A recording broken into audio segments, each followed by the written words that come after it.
It all started with another letter from the HOA. By now, I should have been used to them. They showed up almost every week, each one more ridiculous than the last. But this one was different.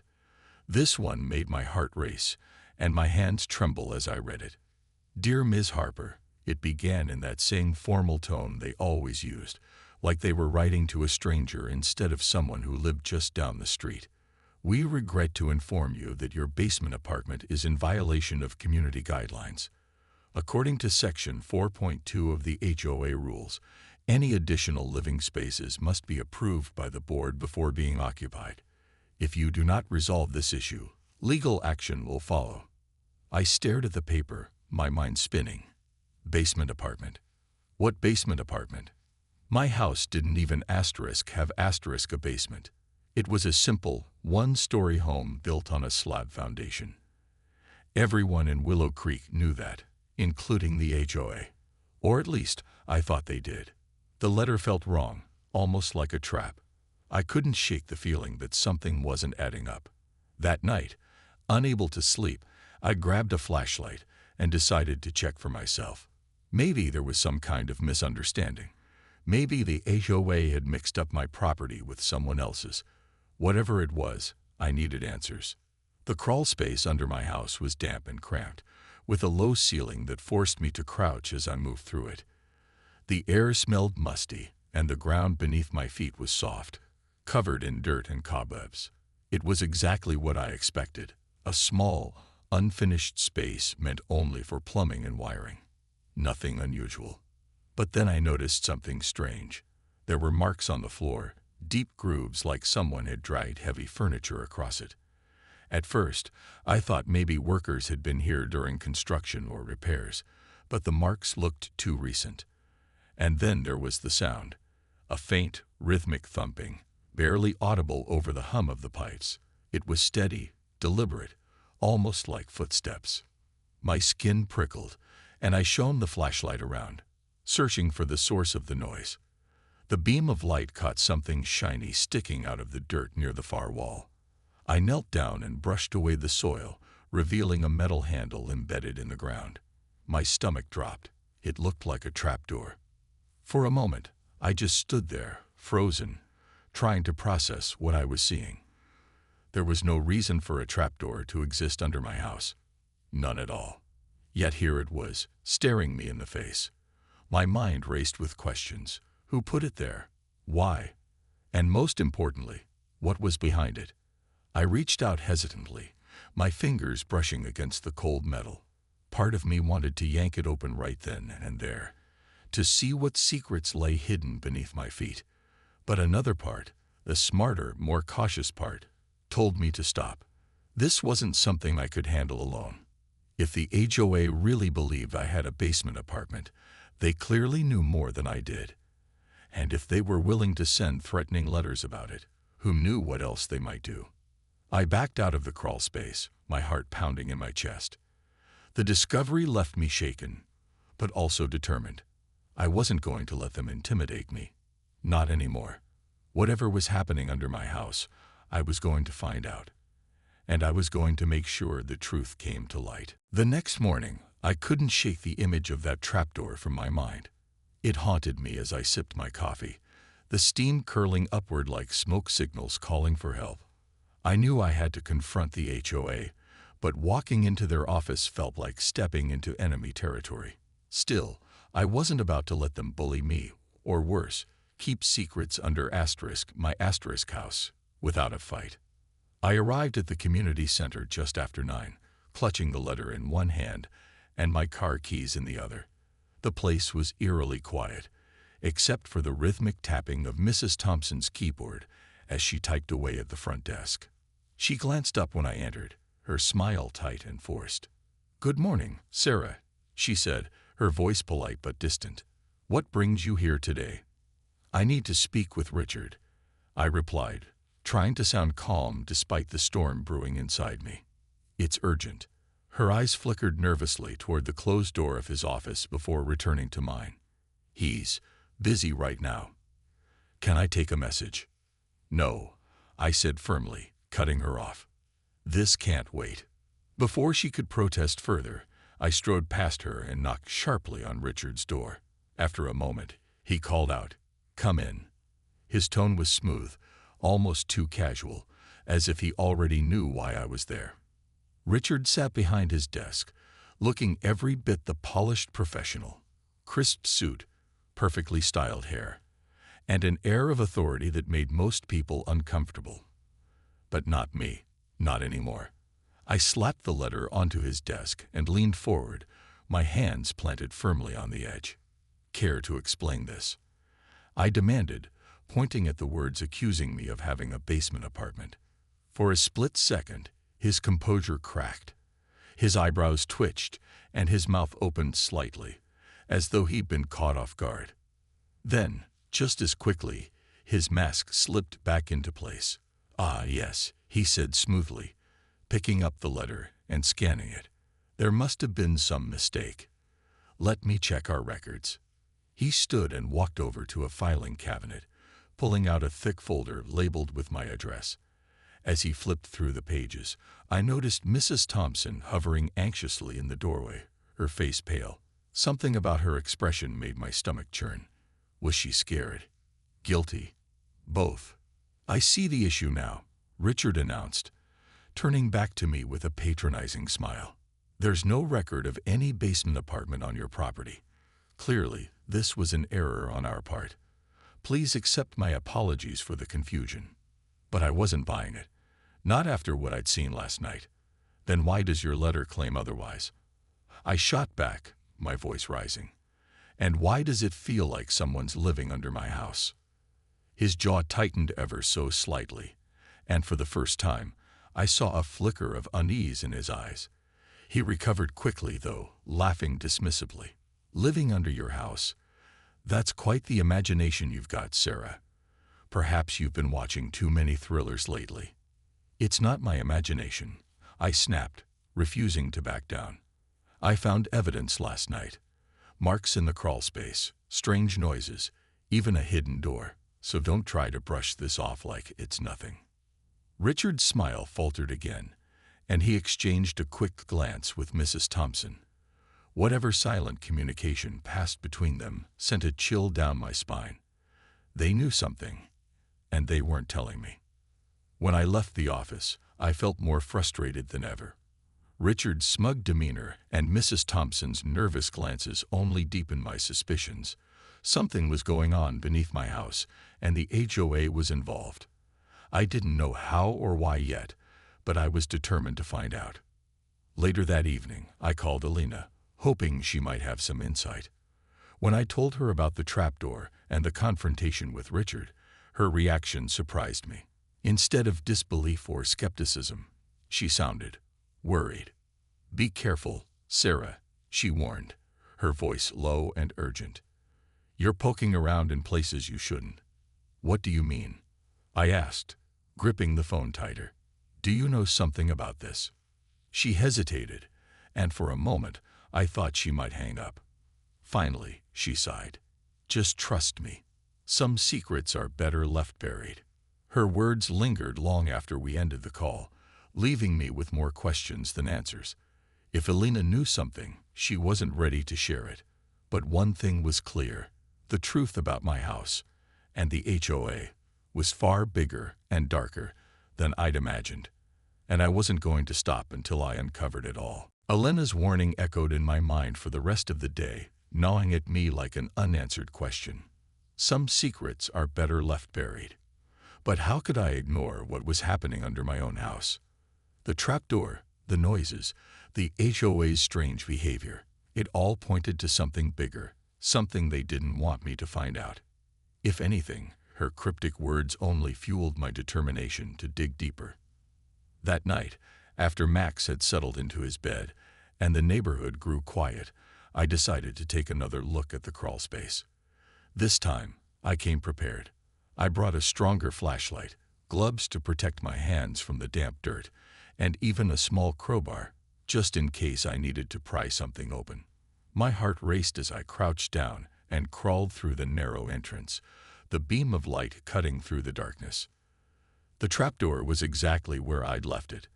its metal handle glinting faintly in the dim light. I hesitated for a moment, wondering if I was making a mistake. What if someone was watching me? What if opening this door would put me in danger? But then I reminded myself why I was doing this. They'd already tried to claim part of my home without my permission. I wasn't going to let them get away with it. With a deep breath, I grabbed the handle and pulled. At first, it didn't budge, as though it hadn't been opened in years. I braced myself against the ground and tugged harder, my muscles straining. Finally, the door gave way with a loud creak that made me wince. For a second, I froze, listening for any signs of movement above me. When everything stayed silent, I shone the flashlight into the opening. What I saw made my stomach drop. There was a staircase leading downward, its wooden steps worn and uneven. The air smelled musty, like old books and stale coffee. My pulse quickened as I descended cautiously, each step groaning under my weight. At the bottom, I found myself in a fully furnished apartment, a cozy, self-contained space, complete with a bed, a small kitchenette, and even a sitting area with a worn armchair. It looked lived in, personal, like someone had called this place home for a long time. But the most unsettling detail was the calendar pinned to the wall. Each day was marked with neat little X's, stretching back months, or maybe even longer. Someone had been living here, hidden away beneath my house, while I went about my life upstairs completely unaware. Before I could process what I was seeing, I heard a noise above me. Footsteps. Heavy ones. Whoever it was, they were inside my house. Panic surged through me. I turned off my flashlight and pressed myself against the wall, holding my breath. The footsteps grew louder, closer, until they stopped directly overhead. Then came a voice, one I recognized immediately. "Sarah," Richard called out, his tone calm but laced with something darker. "Are you down there?" My blood ran cold. How had he known I'd come here? Was he following me? Or worse, had he been expecting me? I clutched the crowbar tightly, my mind racing. If I stayed hidden, maybe he'd leave. But what if he didn't? What if he already knew I was here? "Ms. Harper," he said again, his voice sharper now. "You really shouldn't have pried into matters that don't concern you." His words sent a chill down my spine. He wasn't just annoyed. He was angry, and he sounded like he meant business. I realized then that I couldn't face him alone. Whatever was going on here, it was bigger than me. I needed help. Slowly, quietly, I crept back up the stairs, careful not to make a sound. When I reached the trapdoor, I paused, listening for any sign that he was still nearby. The house above me was silent now, but I couldn't shake the feeling that I was being watched. Once I was safely outside, I leaned against the cool brick wall of my house, trying to steady my breathing. My mind was spinning with questions. Who had been living in that apartment? Why had Richard known exactly where to find me? And what did the HOA stand to gain by keeping this secret? One thing was certain. I wasn't going to stop until I uncovered the truth. But next time, I wouldn't go alone. The next morning, I barely slept. Every time I closed my eyes, I could still hear Richard's voice echoing in my mind. Asterisk, you really shouldn't have pried into matters that don't concern you. Asterisk, his words weren't just a warning. They were a threat. And it wasn't just about the apartment anymore. It was about power, control, and secrets buried so deep they were practically rotting under my house. I couldn't face this alone. That much was clear. But who could I trust? My neighbors. Most of them avoided eye contact when I passed them on the street these days, as if being associated with me might make them targets too. The HOA had everyone living in fear, walking on eggshells to avoid drawing attention. Still, there had to be someone brave enough, or angry enough, to help me fight back. Elena was the first person I thought of. She'd already hinted at knowing more than she let on, even if she hadn't come right out and said it. I called her early, before she left for work, and asked her to meet me at the coffee shop down the street. When she arrived, she looked nervous, glancing around like she expected someone to jump out from behind a menu board. "What did you find?"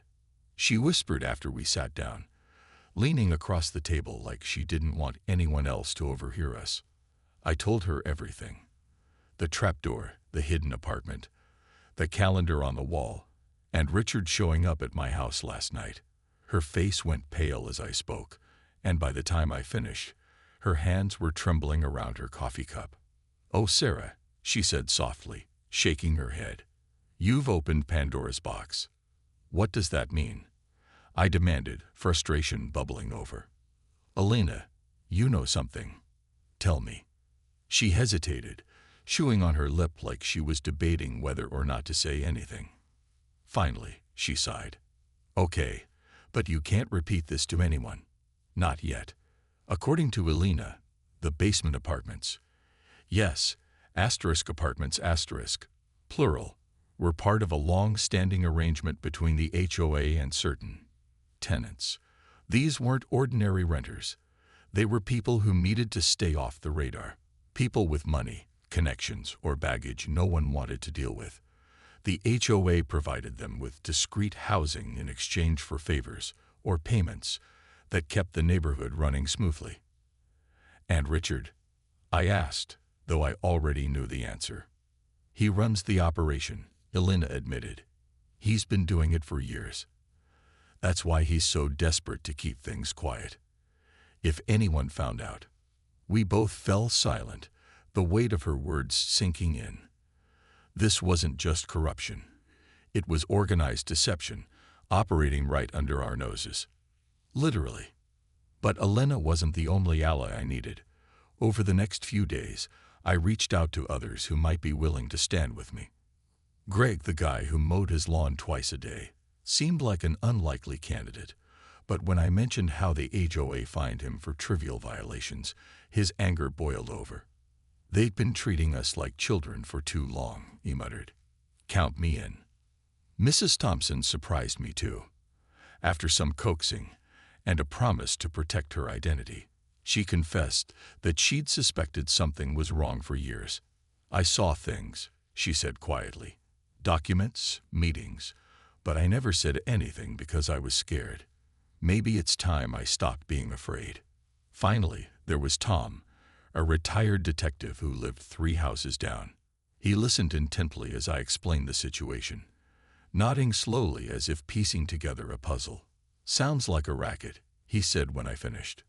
"If you're serious about taking them down, I can help. But we'll need proof, hard evidence." By the end of the week, we had a plan. We would document everything. Photos of the hidden apartment, recordings of suspicious conversations, copies of incriminating documents. Tom suggested setting up cameras inside the crawl space to catch whoever was using the space. Meanwhile, Elena agreed to dig deeper into the HOA's financial records, looking for discrepancies or illegal transactions. It wasn't going to be easy. Every step forward felt like tiptoeing through a minefield, waiting for the inevitable explosion. But for the first time since this nightmare began, I felt like I wasn't fighting alone. Together, we were building a case, one strong enough to expose the truth and bring Richard's empire crashing down. Still, I couldn't shake the feeling that we were being watched. Whenever I walked past a window, I half expected to see someone lurking outside. Paranoia clung to me like a second skin, whispering warnings in my ear, but I pushed through it. Whatever happened next, I was ready. Because this wasn't just my battle anymore. It was ours. The days that followed were a blur of whispered conversations, late-night meetings, and clandestine preparations. Each of us had a role to play, and we worked together like pieces of a puzzle slowly coming together. Tom took charge of installing hidden cameras in the crawl space and around the perimeter of my house. He showed me how to monitor the footage on my phone, ensuring I could keep an eye on things without putting myself in direct danger. "This is just the beginning," he said, his voice steady but firm. "We need to catch them in the act."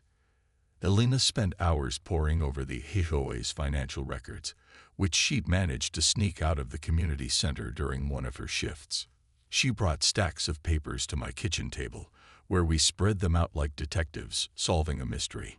At first glance, the numbers seemed normal, routine payments for landscaping, maintenance, and utilities. But as Elena dug deeper, patterns began to emerge. Large sums of money were being funneled into accounts with vague descriptions like miscellaneous expenses or community improvements. One transaction stood out, a $50,000 deposit labeled simply as consultation fees. What kind of consultation costs 50 grand? I muttered, pointing at the line item. Exactly, Elena replied, her brow furrowed. And look here, these transfers happen every month, like clockwork. Someone's getting paid to stay quiet. Meanwhile, Greg and Mrs. Thompson focused on gathering intel from other neighbors. They approached people cautiously, testing the waters before revealing too much. Some were hesitant, afraid of retaliation if they spoke up. Others, however, shared stories of their own run-ins with the HOA, unfair fines, unreasonable demands, and threats thinly veiled as warnings. Slowly but surely, our group grew stronger, united by a shared desire for justice. As the evidence mounted, so did our determination.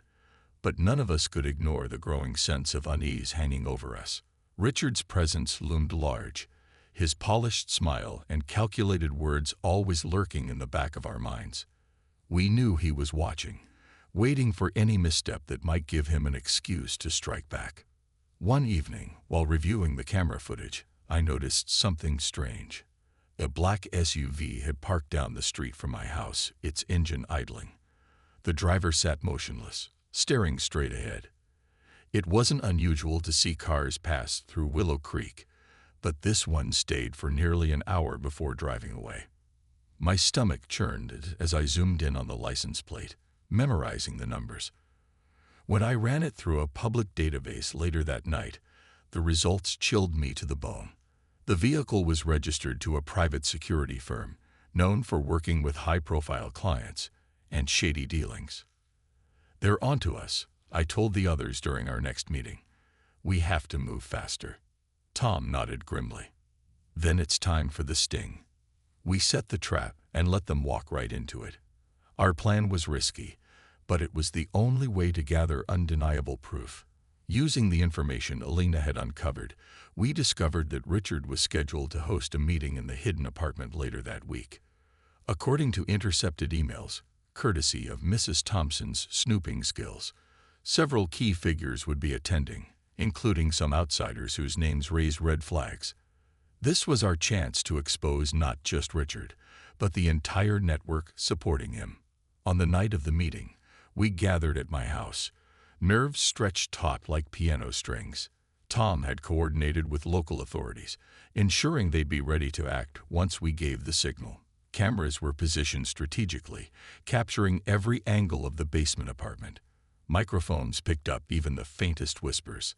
As the clock ticked closer to the appointed hour, I felt a mix of fear and exhilaration coursing through me. Tonight, we would either succeed or face consequences none of us wanted to imagine. When the first car pulled into my driveway, I held my breath. The game was officially on. The night of the sting was tense, every second stretched out like taffy. We were all gathered in my living room, huddled around laptops and monitors displaying live footage from the hidden cameras. Tom had set up a makeshift command center on my dining table, with wires snaking across the surface and a police scanner crackling softly in the background.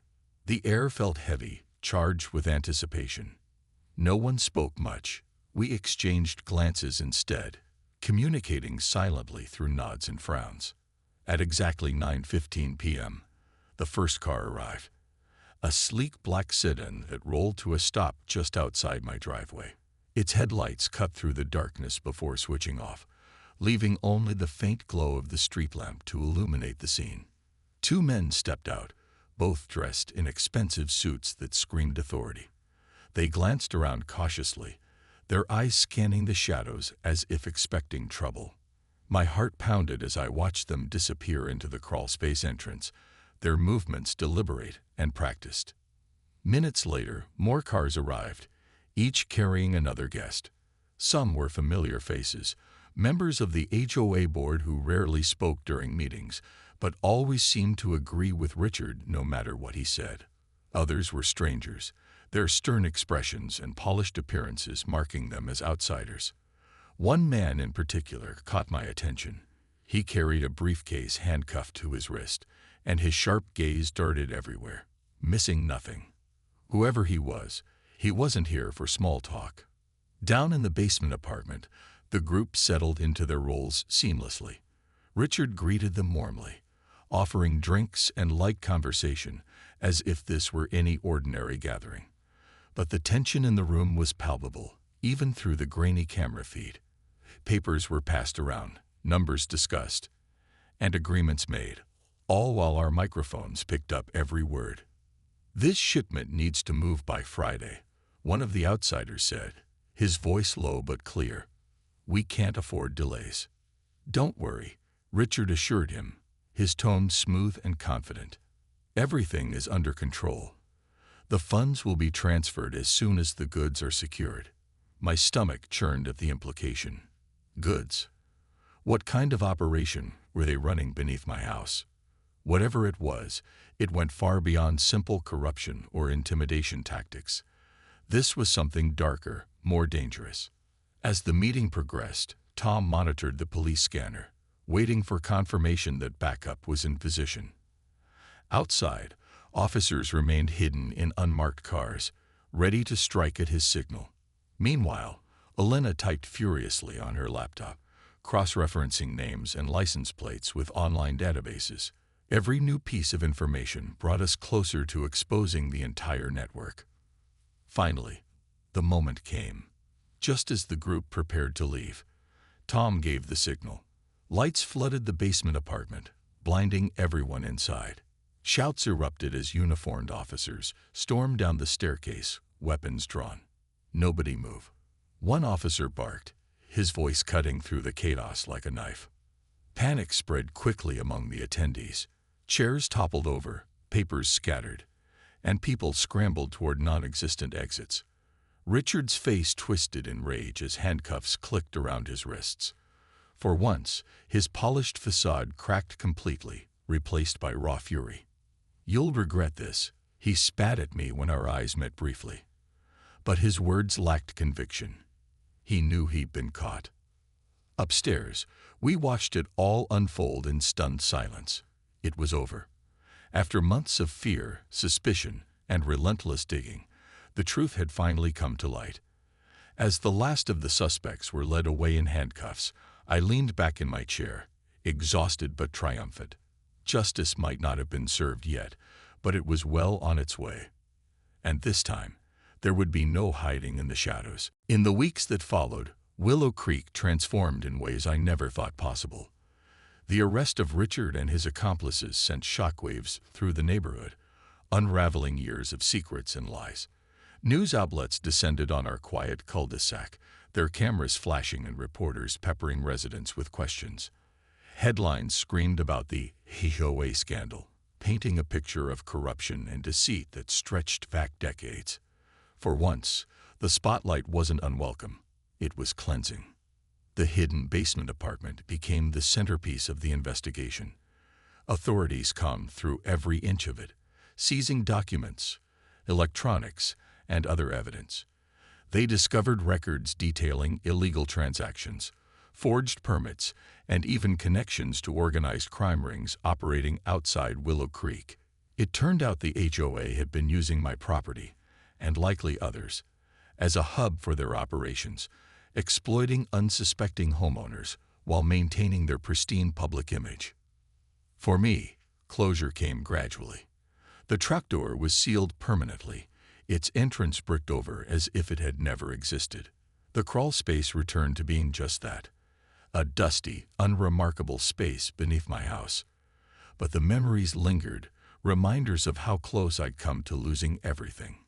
Every creak of the floorboards or shadow in the corner made me pause, wondering if the past could somehow creep back in. Yet with each passing day, those moments grew fewer and farther between. The community began to heal, slowly but surely. Neighbors who had once avoided eye contact now exchanged warm smiles and heartfelt apologies. People admitted they'd been too afraid to speak up, too worried about becoming targets themselves. "You did what we couldn't," Mrs. Thompson told me one afternoon, tears glistening in her eyes. You gave us our voices back. Elena and I grew closer, bonded by the shared experience of standing against something so much bigger than ourselves. Greg started hosting barbecues again, his obsessive lawn care replaced by a newfound focus on bringing people together.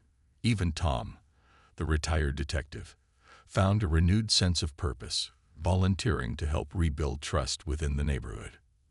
As for me, I rediscovered the joy of living in Willow Creek. The house that had once felt invaded and violated now stood as a symbol of resilience.